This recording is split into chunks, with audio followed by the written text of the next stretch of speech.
축복합니다. 축복합니다. 할렐루야. 오늘 또 말씀이 들려지게 해주셔서 우리가 올바른 믿음으로 하나님의 뜻을 따라 살아가게 해주시기를 기원드립니다. 우리는 매일 하루하루 살아보지 않은 새날을 살아갑니다. 그 하루에는 수많은 선택들이 놓여져 있습니다. 당장 오늘 저녁에는 뭘 먹을까? 마트 가서 뭘로 장을 볼까 하는 작은 것에서부터 수많이 고민하고 또 방황하고 후회하게 되는 중요한 선택들이 있습니다. 우리는 그리스도인입니다.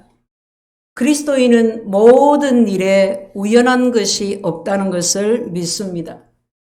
모든 일에 하나님의 주권과 하나님의 통치와 하나님의 간섭하심이 계신 것을 믿습니다. 그래서 우리는 하나님의 뜻을 알고 싶어 합니다.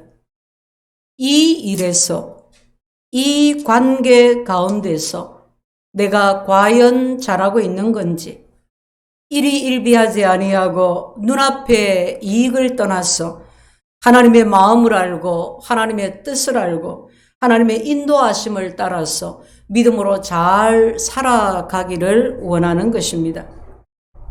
그리스도인들에게 있어서 하나님의 뜻을 아는 것, 하나님의 뜻을 발견하는 것보다 더 어렵고 더 간절한 일은 없을 겁니다.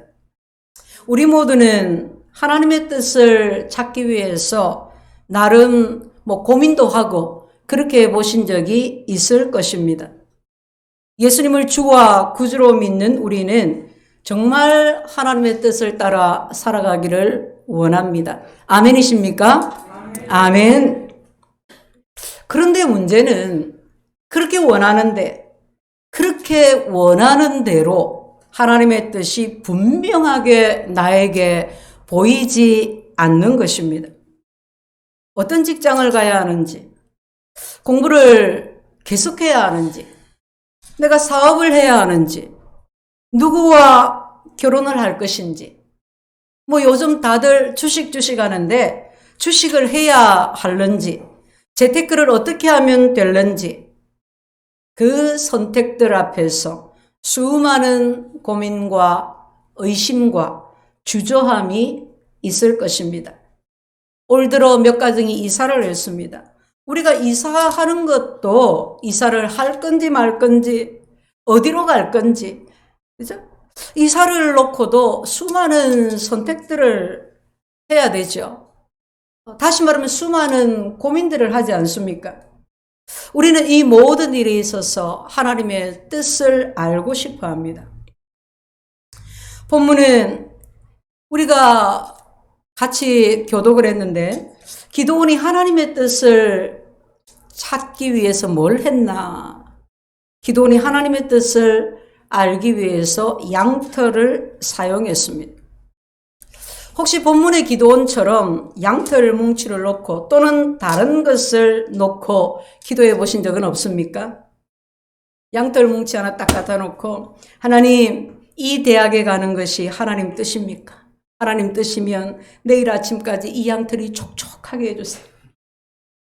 하나님, 제가 이 사업을 하는 것이 하나님 뜻입니까? 하나님 뜻이면 내일 아침까지 사방은 다 바짝 말랐는데 이 양털 뭉치는 축축하게 물이 젖어 있게 해주세요.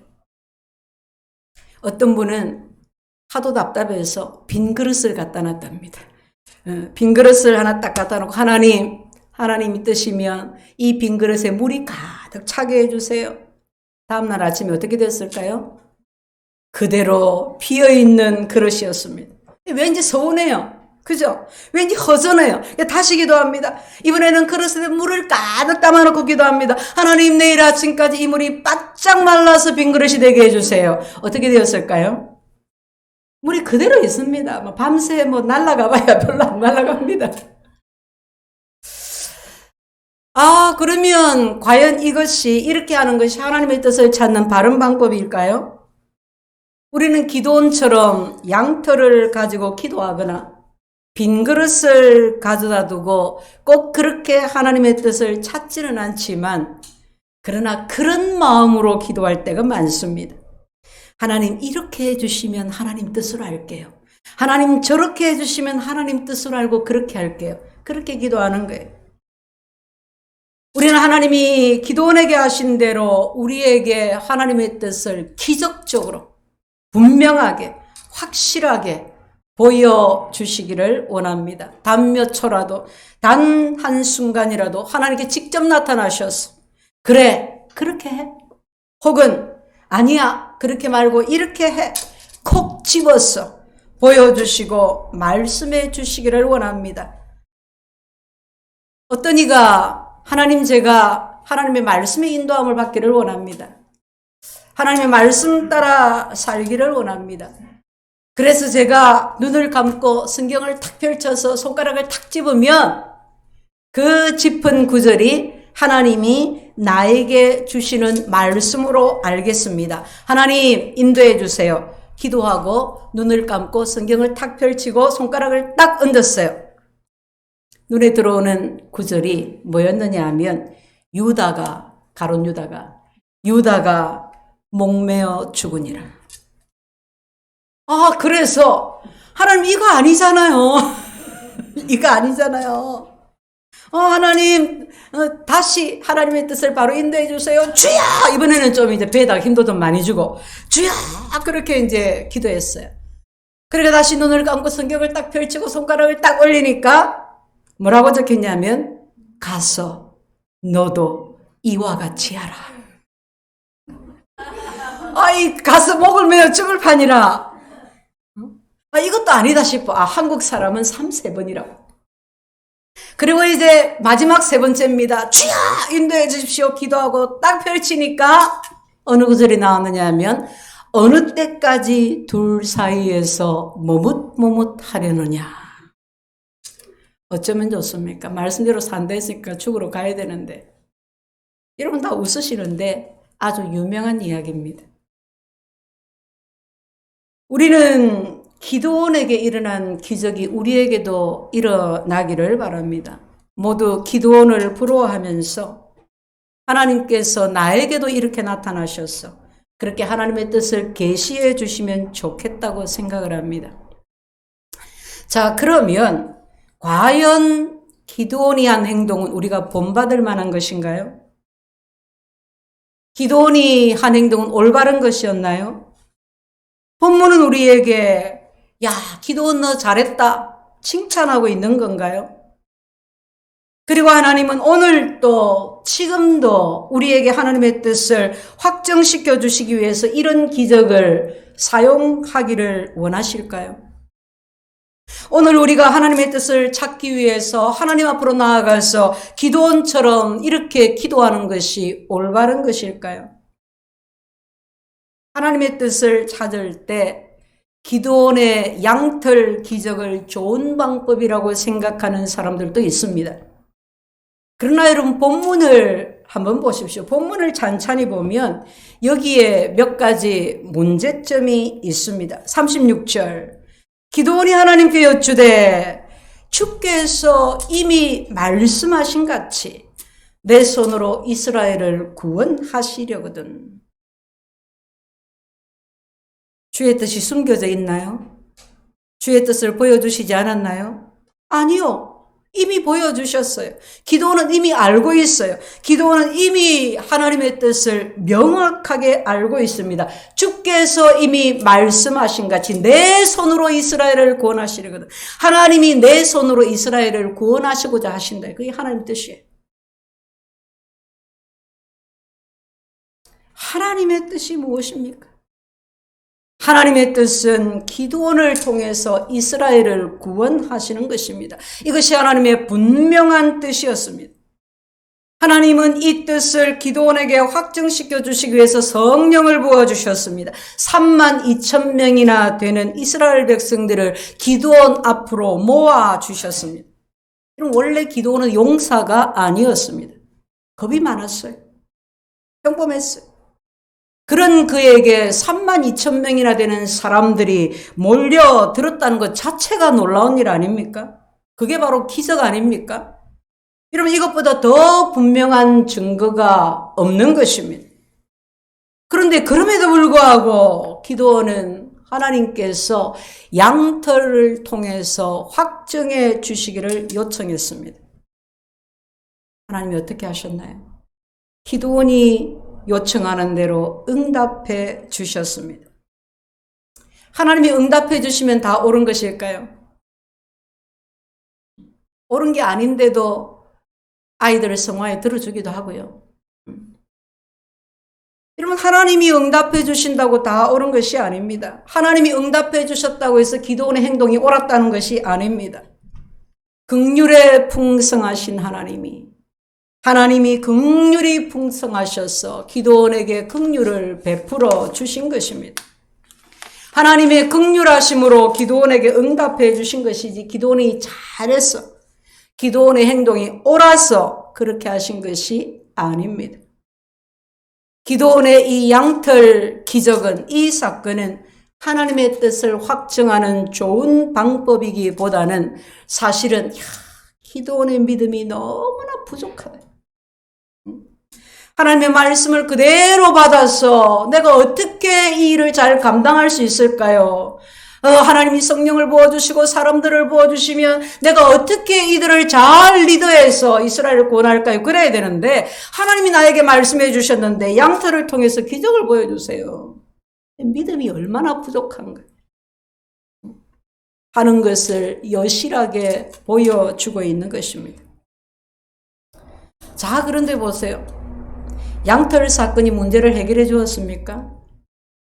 양털 기적은 결국 문제를 해결하지 못했습니다. 기도원이 바짝 마른 마당 한가운데에 양털 한 뭉치를 놓아두고 하나님, 이 양털에만 이슬이 내려서 이 양털이 흠뻑 젖게 해주시고 그 양털 사방의 마당은 다 마르게 해달라고 그랬어요. 그러면 하나님이 보여주시는 기적으로 알겠다, 뜻으로 알겠다 그랬어요. 다음날 딱 보니 기도한 대로 기적이 일어났어요. 양털만 촉촉하고 그 집 사방은 다 말라 있었어요. 그럼 문제가 해결되었습니까? 오, 하나님 할렐루야 그랬습니까? 아니요. 그럼에도 문제가 해결되지 않았습니다. 기도원이 다시 기도합니다. 다시 양털을 놓아둡니다. 하나님, 이번에는 양털은 바짝 마르고 양털 주변은 다 젖게 해주세요. 그렇게 바꾸어서 기도합니다. 우리도 그렇게 하지 않습니까? 하나님, 한 번만 꿈에 나타나 주세요. 한 번만 나타나 주셔서 나에게 말씀해 주세요.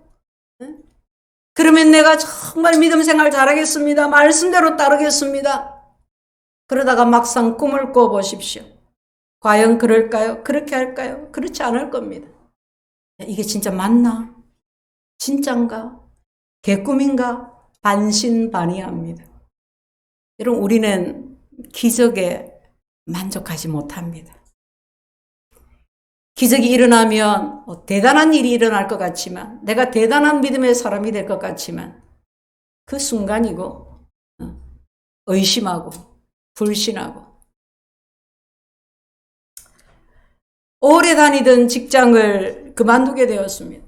다른 직장에 갈 수 있는 형편도 안 되고 이제 뭔가를 해야 하는데 사업을 하자니 여러 가지로 걱정이 되고 조심스럽고 망설여집니다. 그렇게 걱정만 하다가 시간만 흘러가고 이제 좌우당간 결정을 내려야 할 때가 되었습니다. 그래서 기도합니다. 주님, 내일 우리 집 앞에 나무에 까치가 와서 울면 사업하라는 뜻으로 알아듣겠습니다. 이 나무에 날마다 까치가 옵니다. 아침이 되었습니다. 까치가 날아옵니다. 까까까까 울어제낍니다. 아이고야, 하나님이 응답해 주셨다. 할렐루야 기뻐합니다. 근데 그 기쁨이 오래 가지를 못해요.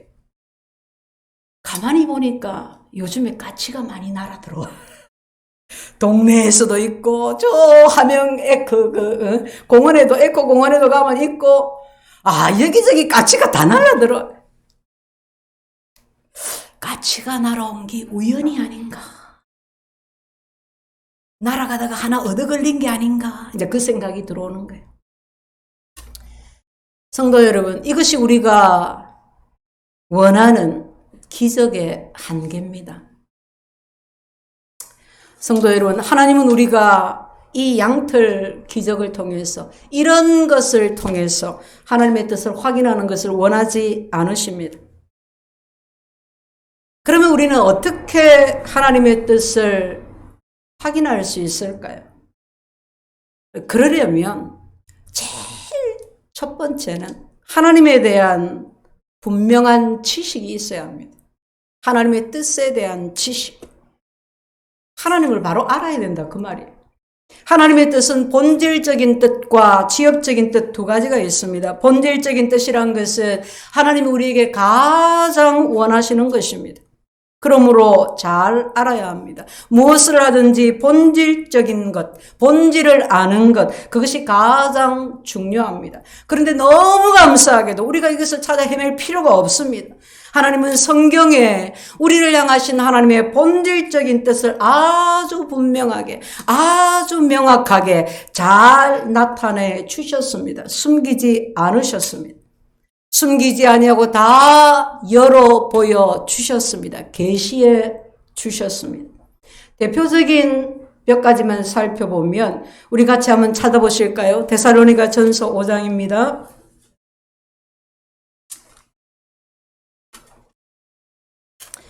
데살로니가 전서 5장 16, 17, 18절 우리 함께 봉독합니다. 항상 기뻐하라. 쉬지 말고 기도하라. 범사에 감사하라. 이것이 그리스도 예수 안에서 너희를 향하신 하나님의 뜻이니라. 하나님의 뜻이니라.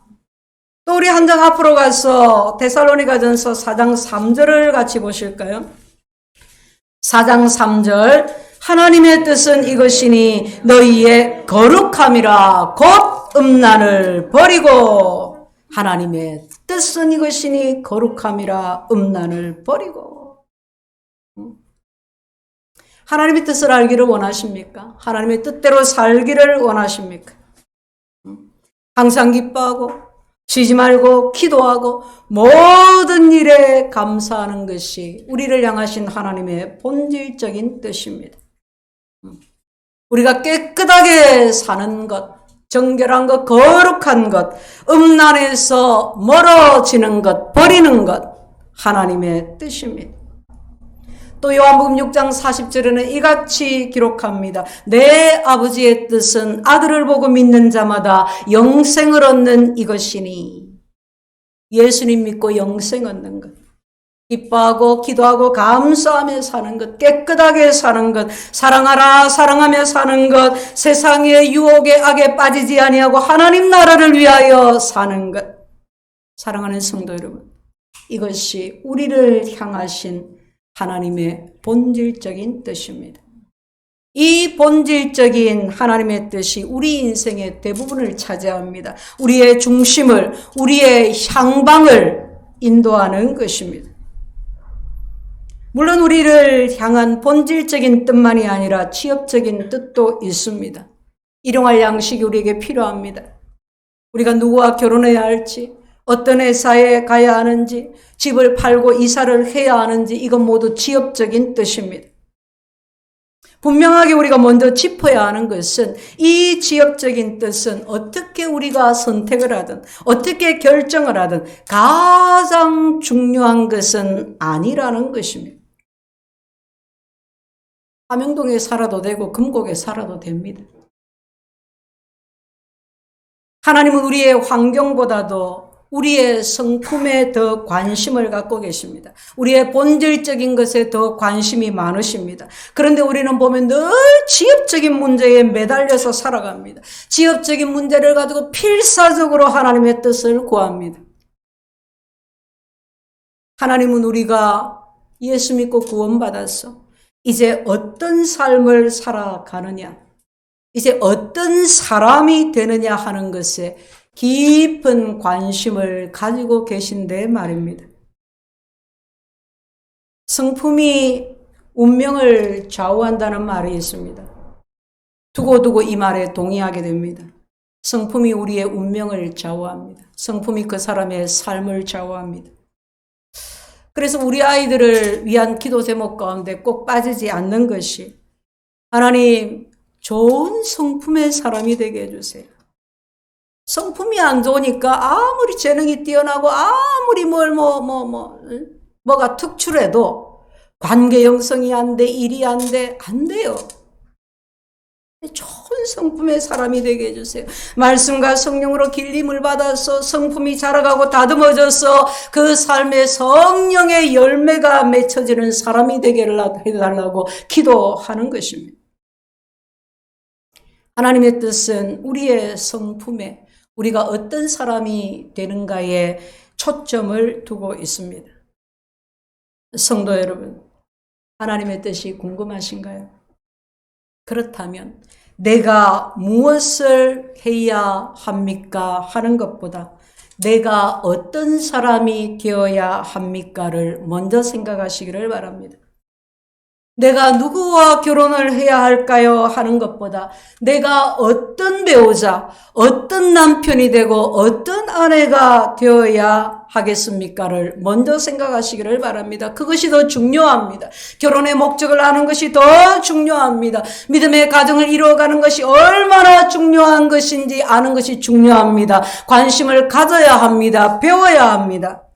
그런데 그런 것에는 전혀 관심이 없어요. 그저 얼마를 배웠고 얼마를 가졌고 외모는 어떻고 취미가 나하고 잘 맞는지 배경은 어떤지 지금은 이렇지만 앞으로 저 직업을 통한 가능성을 어떤지 그런 것만 생각하고 그것이 하나님의 뜻일까요? 내가 어떤 직장에 다닐 것인가 하는 것보다 더 중요한 것은 내가 얼마나 성실하게 직장 생활을 잘 할 것인가 하는 것입니다. 내가 어디에서 어떤 집에서 살 것인가 하는 것보다 더 중요한 것은 내가 어떤 사람으로 어떤 삶을 살 것인가, 내가 어떤 이웃으로 살아갈 것인가 하는 것이 더 중요한 것입니다. 하나님 마음에 합한 사람이 되는 것, 예수 그리스도의 장성한 분량, 하나님의 성품을 닮아 살아가는 것, 그것이 우리를 향하신 하나님의 본질적인 뜻입니다. 그럼에도 우리 많은 그리스도인들은 본질적인 하나님의 뜻을 등한시합니다. 지엽적인 뜻만을 구하면서 살아갑니다. 왜 그럴까요? 왜 그렇습니까?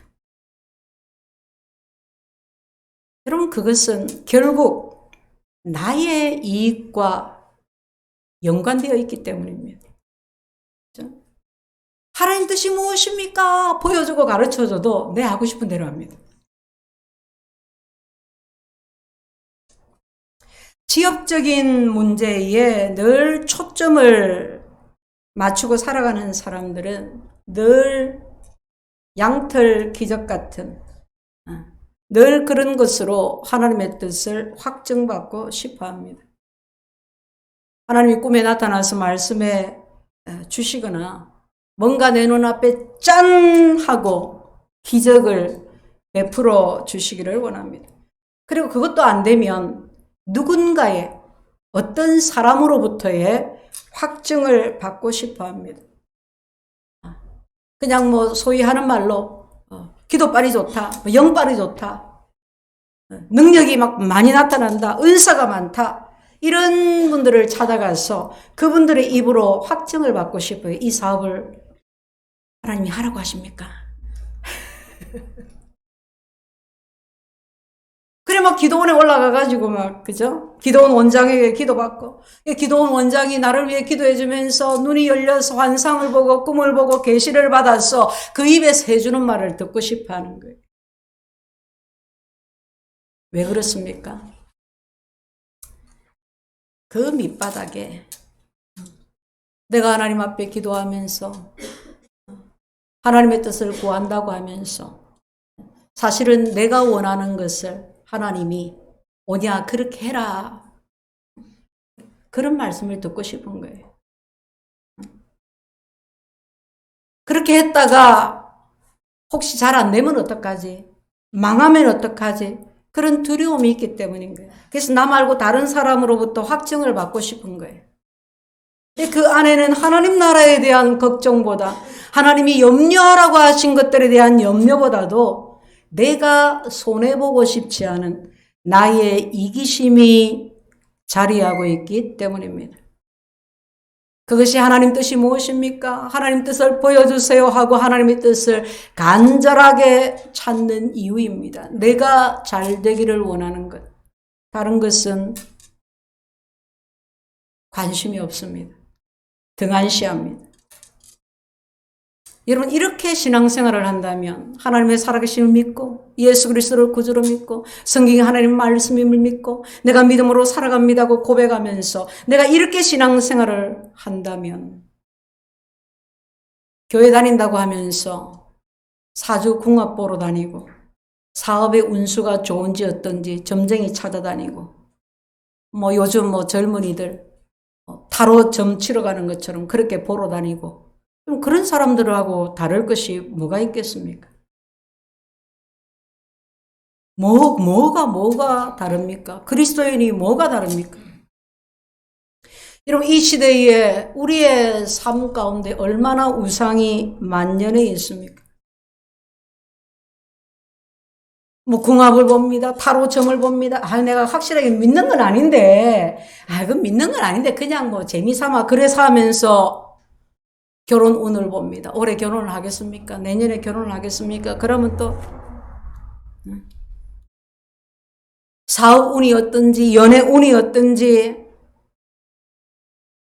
TV에서 보면 예전에는 TV에서 이게 미신이라고 못하게 했는데 공영방송에서 지금 막 TV에서 공공연하게 하고 정말 확 TV를 그냥 던져서 꿰부수고 싶을 때는 나는 교회 다니는데 하면서 하는 사람들. 죄 없는 TV를 부숴버릴 뻔했습니다. 왜 이럴까요? 인간이 연약한 거예요. 인간의 연약함이 우상을 불러요. 그리고 자꾸 붙들고 있어요. 안 내려놔요. 인간의 연약함. 그 연약함을 가지고 하나님께로 가야 되는데 말씀으로 단단하게 다져져야 하는데 자꾸 밖을 보는 거예요. 밖을. 성도 여러분, 우리 마음, 숨겨진 속마음, 선뜻 내어놓기 주저하는 그 마음, 그 밑바닥을 여러분의 마음을 살펴보십시오. 내가 나의 유익을 위해서 하나님의 뜻을 구하고 있는가? 아니면 나는 하나님 나라를 위해서 하나님의 뜻을 구하고 있는가? 우리 주님 우리에게 이렇게 기도하라고 가르치셨습니다. 아버지의 나라가 오게 하시며 아버지의 뜻이 하늘에서와 같이 땅에서도 이루어지게 하소서. 이것이 우리가 드려야 할 기도입니다. 내가 남보다 더 잘되고 또는 내가 망하게 될까 봐 두려워서 하나님의 뜻을 구하는 것이 아닙니다. 우리는 정말 하나님의 뜻을 갈급해 해야 합니다. 하나님의 본질적인 뜻을 구하면서 살아야 합니다. 그렇게 우리가 살아간다면 우리가 삶 가운데서 만나는 여러 문제들, 그 지엽적인 것들, 지엽적인 뜻은 사실 그렇게 중요하지 않습니다. 거기에 인생을, 감정을, 시간을 허비할 필요가 없습니다. 하나님이 알아서 해주시기 때문입니다. 믿음대로 하나님이 그 믿음의 분량대로 주시기 때문입니다. 산상수훈에서 예수님이 이렇게 말씀하셨습니다. 그러므로 염려하여 이르기를 무엇을 먹을까, 무엇을 입을까, 무엇을 마실까 염려하지 말라. 너희는 먼저 그의 나라와 그의 의를 구하라. 그리하면 이 모든 것을 너희에게 더하시리라. 아멘이십니까? 믿음대로 되시기를 축복합니다. 믿음대로 되시기를 축복합니다. 주중에 컴패션에서 소식지가 왔습니다. 컴패션은 한 미국인 목사님이 6.25 전쟁 중에 한국에 왔다가 한국의 수많은 고아와 어린이들을 보고 미국으로 돌아가서 만든 단체입니다. 한국 사람들을 위해 만들어진 단체입니다. 1952년부터 수십 년 동안 10만 명의 한국 어린이들이 컴패션을 통해서 도움을 받았습니다. 그리고 지금은 전 세계 100만 명의 빈곤 어린이들을 이 컴패션이 지원하고 있습니다.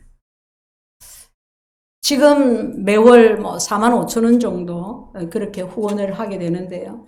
그 4만 5천 원으로 아이들의 교육비와 음식과 학용품과 기타 여러 가지 필요한 것들을 고등학교 졸업할 때까지 후원을 합니다. 우리 교회에도 컴패션이나 이런 돕는 단체에 후원하는 가정들이 있고, 아이들이 후원하는 아동에 대해서 얘기하는 것을 들을 때에 감사한 마음이 참 많습니다. 컴패션에서 이제 정기적으로 후원 아동 소식을 또 전해주고, 후원 아동이 개인적으로 또 편지를 써서 또 보내주는데, 거기에 그 아이와 그 가족들이 그 후원을 통해서 또 얼마나 기뻐하고 또 얼마나 감사하고 얼마나 잘 성장해 가는지를 오롯이 또 전해봤습니다. 컴패션이라는 단체뿐만이 아니라 기아나 여러 어려운 형편에 있는 아이들을 돕는 국제단체들이 우리나라에 여럿 있습니다. 우리나라가 도움을 받는 나라에서 도움을 주는 나라가 되었다는 것은 너무나도 감사한 일입니다. 그런데 한편으로 저는 개인적으로 마음이 무거울 때가 있습니다. 도움을 필요로 하는 아이들이, 도움을 필요로 하는 사람들이 너무 많은 거예요. 여러분, 가끔 TV를 틀다가 보면 또 계속 보여주잖아요. 그런데 그 필요들에 대해서, 그 절박하고 절실한 필요들에 대해서 내가 너무 미약한 거예요. 내가 부응을 잘 하고 있지 못하는 거예요. 한 달에 정기적으로 10만 원 정도를 후원을 하는데, 내가 더 해야 되지 않나? 저기는 지금 죽고 사는 문제로 굶어 죽는데 나는 너무 잘 먹고 잘 살지 않나? 배 두드리면서. 이런 부담들이 이제 자꾸 오는 거죠. 야, 나는 근본적으로 긍휼의 마음이 부족하구나. 정말 불쌍히 여기는 그 마음이 나에게는 너무 없구나. 이제 그런 마음들을 이제 갖게 되는 거죠. 그런 부담들이 저에게 옵니다. 이제 그러다가 이제 주님을 바라봅니다. 주님은 구제를 위해서, 전도를 위해서 수많은 사람들을 우리나라에서 세계 각처에서 불러 사용하고 계신 것을 봅니다. 무거운 짐을 혼자가 아니라 수많은 사람들이 나누게 하신 것입니다. 참여할 수 있는 감사한 마음과 더 잘하지 못하는 죄송한 마음으로 주님을 바라보니 하나님이 이 일을 하고 계시니 하나님이 사람을 부르시고 하나님이 필요하면 단체를 세우시고 하나님이 그 영혼들을 사랑하시고 책임지고 돌보고 계시니 너는 너희의 부담을 내려놓아라. 나에게 맡겨라. 하나님께 맡기고 너는 더 사랑하고 더 깨끗하고 더 기도하고 더 감사하고 그래라. 물론 어떤 곳에 대해서 어떤 사람에 대해서 지속적으로 그 필요에 대한 부담이 오면 어떤 식으로든지 후원을 합니다. 정기적으로 하든지 비정기적으로 하든지 하게 됩니다. 하면서 하나님이 하시는 일을 본다는 것, 참여자가 된다는 것이 얼마나 감사한 일인지, 얼마나 복된 일인지 분명히 또 알게 되고 감사하게 됩니다. 성도 여러분, 집을 팔고 이사를 해야 하나, 아니면 내가 정말 이제는 사업을 해야 하나 하는 그런 지역적인 것도 중요하지만 우리는 그런 일을 결정할 때 보다 더 본질적인 것에 주목하시기를 바랍니다. 하나님이 우리를 사랑하십니다. 하나님은 그리스도 안에서 하늘에 속한 모든 신령한 복을 우리에게 주셨습니다. 우리가 잘나서 예뻐서 뛰어나서가 아니라 예수님이 흘리신 그 보혈로 하나님이 우리를 사랑하십니다. 예수님을 믿는 우리가 하나님의 자녀가 되었고 우리가 선하고 아름답고 존귀한 존재가 되었습니다. 그러므로 삶에서 만나는 그 지엽적인 뜻을 알기 위해서 고민하고 매달리고 어쩌고 하기보다는 성경에 나타내 주신 하나님의 본질적인 뜻을 믿음으로 온 마음에 받아들이고 온 삶에 받아들이시기를 바랍니다. 하나님, 우리가 깨끗하게 살기를 원합니다. 우리가 영혼을 사랑하고 사람들을 품고 섬기며 살아가기를 원합니다. 하나님, 우리가 늘 기뻐하고 기도하고 감사하는 사람이 되기를 원하십니다. 성경을 가까이 하십시오. 잘 듣고 읽으십시오. 묵상해 보십시오. 그리고 그 말씀을 내 삶에 적용해 보십시오. 내 말에, 내 행동에 적용해 보십시오. 그래서 성경에 나타내신 하나님의 뜻을 따라 살아가는 믿음의 사람들이 다 되시기를 주의 이름으로 축원드립니다. 아멘.